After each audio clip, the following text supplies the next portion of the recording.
नमस्कार दोस्तों, this is Anand Rupam and welcome to Unknown Patriots. दोस्तों, इस चैनल को लाइक शेयर एंड सब्सक्राइब ज़रूर कर लीजिएगा। तो कराची हो गया है धुआं धुआं, और इस धुआं धुआं के पीछे किसी धुरंधर का हाथ तो नहीं है। कई सारे घटनाएं दोस्तों एक साथ हो चुकी हैं। गुल प्लाजा मॉल पिछले 3 दिनों से चर्चा में है कि अचानक वहाँ आग लग जाती है। यद्यपि वहाँ के जो शॉप ओनर्स हैं उनका कहना है कि बिल्डिंग का जो पूरा मेंटेनेंस है वो टॉप नॉच रहा है। ये जो शॉर्ट सर्किट हुआ, कैसे आग लगा, उस पर कई सारे विश्लेषण हो रहे हैं, लेकिन एक सबोटाज एंगल भी पाकिस्तानी मीडिया रूल आउट नहीं कर रही है। आग भी जो लगी है कराची के इस गुल प्लाजा मॉल में, ये बड़ा अनोखा सा है। आग बीच में कोई आग नहीं है, लेफ्ट हैंड में आग है, राइट हैंड में आग है, टॉप फ्लोर पे आग लगी है, ग्राउंड फ्लोर पे आग लगी है, बीच का जो सेकंड फ्लोर है वहाँ पे आग नहीं लगी है। जबकि आश्चर्य लगेगा कि जो बीच का जो सेकंड फ्लोर है जहाँ आग नहीं लगी है, पूरा वो कपड़े का होलसेल मार्केट वहीं पे है, वहाँ आग नहीं लगी है। तो एक्सपर्ट्स का ये मानना है कि बड़ा कंट्रोल सा आग है, लेकिन बहुत स्पेसिफिक टारगेटेड आग लगी है इसमें। तो ये बहुत इंटरेस्टिंग सा है। अगर आप थोड़ा सा डिग इन करते हैं तो आप पाएंगे कि ये मॉल में दाऊद इब्राहिम का पैसा लगा हुआ है। दरअसल दोस्तों, इधर पिछले 1 साल में हमारी जो फिनेंशियल इंटेलिजेंस यूनिट है वो डी कंपनी के, चाहे वो कराची हो, इंडिया के डिफरेंट शहर हो, मलेशिया, दुबई से लेके सिंगापुर, लगभग 45 देशों में जिसके फिनेंशियल ट्रेल्स हैं, जो हमारी जो सिग्नल इंटेलिजेंस है वो पूरा साइंटिफिक डेटा को लेके पूरा जो उसका फिनेंशियल ट्रेल को एक एक करके उसका इलेक्ट्रॉनिक मैपिंग करते हुए एक पूरा डेटाबेस तैयार किया है। आपने सुना होगा नेटग्रिड में एक पूरा कंप्लीट सारे आतंकियों का इलेक्ट्रॉनिक डेटाबेस, सब कुछ एक पूरा लाइब्रेरी बनाया गया है। और उस लाइब्रेरी से रियल टाइम में 24/7, चाहे ईडी हो, एनआईए हो, चाहे किसी पुलिस का क्राइम ब्रांच हो, कोई भी एजेंसी आईबी हो, वहाँ से कोई रिकॉर्ड ले सकती है। तो फिनेंशियल इंटेलिजेंस यूनिट एफआईयू ने लगभग पिछले 1 साल में दाऊद का पूरा एक क्रैकडाउन किया है। कहाँ कहाँ पे उसके रियल एस्टेट जो इन्वेस्टमेंट है वहाँ पे, और वहाँ पे क्रैकडाउन स्टार्ट हो गए हैं। पिछले साल मिस्टीरियसली दुबई के एक मॉल में दाऊद का एक क्लोज बंदा था जो दुबई का एक मॉल को वो ऑपरेट करता था, और वो भी बहुत ही मिस्टीरियस कंडीशन में उसकी भी डेथ हो गई थी। अब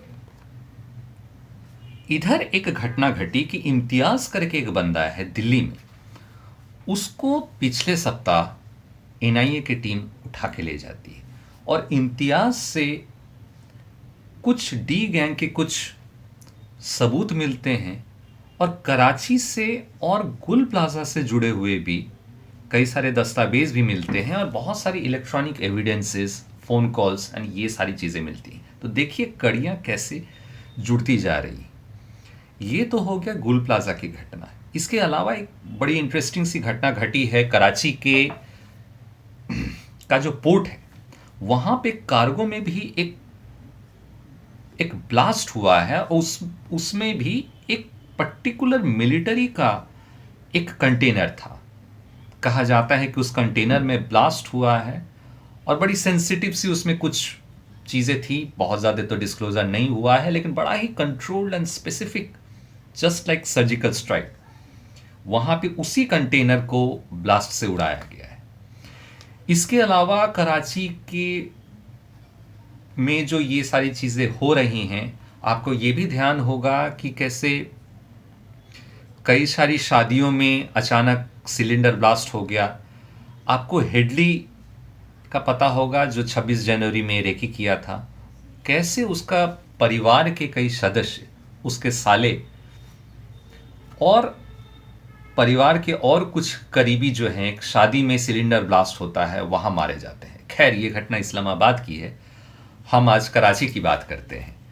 तो कराची में इसके अलावा एक और घटना घट गई कि दो भाई थे, Bilal and Ahmad, Bilal and Javed Akund, Bilal Akund and Javed Akund. ये दोनों भाई थे, ये हार्ड कोर लश्कर के, जो पूरा फिनेंस को संभालने वाले। दाऊद के साथ इसका कनेक्शन, दाऊद के साथ फिनेंशियल इन्वेस्टमेंट रियल एस्टेट में, और जो ये गुल प्लाजा मॉल और ये सब टाइप के जितने भी मॉल हैं, लाहौर में भी बहुत सारा, एक जो वहाँ पे रेशमी मार्केट है, वहाँ पे बहुत सारे शॉपिंग कॉम्प्लेक्सेस में ये जो अकुंद है, जावेद अकुंद और इसका भाई, इनके इन्वेस्टमेंट दाऊद के ज़रिए, गुल प्लाजा में इन दोनों का इन्वेस्टमेंट। पिछले हफ्ता इन दोनों भाइयों को एक साथ गाड़ी को चेस करते हुए दोनों को रोका जाता है और वहीं पे शूट डाउन कर दिया जाता है। ये एक घटना घट गई, इसको भी आप जोड़ के देखिए गुल प्लाजा मॉल के साथ। इसके अलावा एक घटना घट गई अब्दुल रहमान। ये अब्दुल रहमान भी बड़ा लाइजनिंग वगैरह करता था, दो टेररिस्ट ग्रुपों को एक साथ मिलवाना, पैसे का लेन देन करवाना। इसको कहा जा रहा है कि ये अपने घर में ही मिस्टीरियस सर्कमस्टेंसेस में इसकी डेथ हो जाती है। ये घटना लाहौर की है।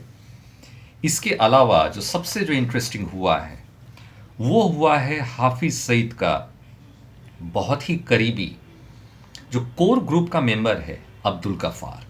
ये अब्दुल गफ़ार की मौत बहुत इंटरेस्टिंग है। ये अब्दुल गफ़ार को एक बहुत हाई सिक्योरिटी मिली हुई थी लश्कर के तरफ से। कहा जा रहा है कि अब्दुल गफ़ार का जो ड्राइवर था अहमद, उसने कॉल किया कि वो आज जा नहीं सकता, तो उसके बदले उसका भाई गाड़ी लेके जाएगा और उन्हें जहां जाना है अब्दुल गफ़ार साहब को, वो पहुंचाएगा। कुछ ऐसी बातें आ रही है। तो अहमद के भरोसे पे ये जो अहमद था, उसकी भी बड़ी तगड़ी प्रोफाइलिंग थी। ये भी एक बहुत हार्डकोर लश्कर का बंदा, पिछले 20 सालों से अब्दुल गफ़ार के साथ वो जुड़ा रहा। वो अगर उसे फ़ोन करके बोलता है कि मैं अपने भाई को भेज रहा हूँ, आज मैं आ नहीं पाऊँगा, तो भरोसा हो जाता है। तो अहमद के कहने पे उसका भाई वहाँ पहुँचता है और कहा जाता है कि भाई उसे ले जाता है और वैसे ही गाड़ी डिविएट होकर कहीं चली जाती है। और उसके बाद वो अहमद का भाई भी गायब, गाड़ी पड़ी हुई है। गाड़ी में अब्दुल गफ़ार का डेड बॉडी मिलता है। कहा जा रहा है कि इसे गोली नहीं मारी गई, इसे स्ट्रैंगुलेट करके गला दबा के मारा गया। और कहा यह भी जा रहा है कि गाड़ी में शायद एक बंदा नहीं था, ड्राइवर के अलावा 2-3 बंदे और रहे होंगे। स्ट्रगल्स के कुछ साइन हैं, गला दबा के मारा गया है, बहुत बेरहमी से गला दबा के उसे ख़त्म किया गया। उसके बाद से अहमद भी गायब है, अहमद का भाई भी गायब है। तो क्या अहमद को कॉम्प्रोमाइज़ कर लिया गया था? अब अहमद को किसने कॉम्प्रोमाइज़ किया? कहीं कोई धुरंधर है, कोई अननोन गनमैन है जो खुद अपना हाथ गंदा ना करके अहमद के ज़रिए करवाया। लेकिन अहमद तो इसका बड़ा खास था। क्या अहमद को कॉम्प्रोमाइज़ कर लिया गया? किसी चीज़ से उसे ब्लैकमेल किया गया, किसी चीज़ का प्रलोभन दिया गया, या गन पॉइंट पे रख के अहमद से ये फ़ोन करवाया गया? ये सारी चीज़ें तो दोस्तों स्पेकुलेशन है। लेकिन मुद्दे की बात है कि अब्दुल गफ़ार, जो कि हार्ड कोर लश्कर का, हाफिज सईद का, माली जी की दाहिना हाथ था, जो कोर ग्रुप का मेंबर था लश्कर का, उसका भी खात्मा हो गया। अब्दुल रहमान, जिसको आप गुल प्लाजा से जोड़ के देखिए, और गुल प्लाजा में दोस्तों एक और बड़ी इंटरेस्टिंग सी घटना घटी थी कि इसी गुल प्लाजा में जब आग लगी, इस गुल प्लाजा के 3 दिन पहले जो आग लगी, इसके ठीक 2 दिन पहले एक हार्डकोर टेररिस्ट हुआ करता था, हुफ्जा, अबू हुफ्जा। ये अबू हुफ्जा और उसकी बीवी दोनों ही बहुत हार्डकोर लश्कर के आतंकी थे। उसी गुल प्लाजा मॉल में बहुत ही मिस्टीरियस सर्कमस्टेंसेस में अबू हफ्सा की बीवी मृत पाई गई। ये भी बड़ा इंटरेस्टिंग सा एक घटना है। उसके बाद 3 दिन बाद वहां आग भी लग जाती है। अब्दुल रहमान जो कि दाऊद का करीबी है, गुल प्लाजा मॉल के साथ उसका कनेक्शन भी है, उसे दिन दहाड़े भून दिया जाता है। लश्कर का कमांडर अब्दुल गफ्फार मारा जाता है और उसका ड्राइवर गायब हो जाता है।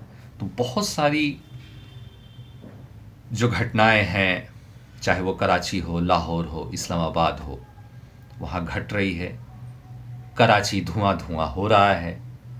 इसके पीछे, इस धुएं के पीछे शायद किसी धुरंधर का हाथ है। तो ऐसे ही चीज़ों पे बारीक और पैनी नज़र हमारी बनी रहेगी। तब तक मैं आनंद रूपम आप लोगों से आज्ञा चाहता हूँ। जय हिंद, वंदे मातरम।